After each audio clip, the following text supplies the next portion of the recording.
Doctor Shafiqur Rahman এই কথা বলে সমস্ত মহিলাদের ভোট নিয়ে যাচ্ছে, হায় হায় আমাদের কেউ, ভাই আপনাদেরকেও যদি সব ভোট দিয়ে দেয় আমার কোনো আপত্তি নেই, কিন্তু মায়েরা বোনেরা যদি তাদের নিরাপত্তা ভেবে তাদের জন্য সবচেয়ে কমফোর্টেবল জোন হিসেবে আমাদেরকে বাছাই করে নেয়, সেটাও আপনাদেরকে মেনে নেওয়ার জন্য প্রস্তুত থাকতে হবে।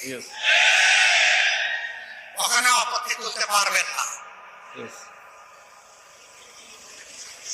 যে যুব সমাজ 24 বুক চিতিয়ে লড়াই করেছে, জীবন দিয়েছে, পঙ্গু হয়েছে, তারা অনেকেই জানতো না তারা বেঁচে থাকবে কিনা।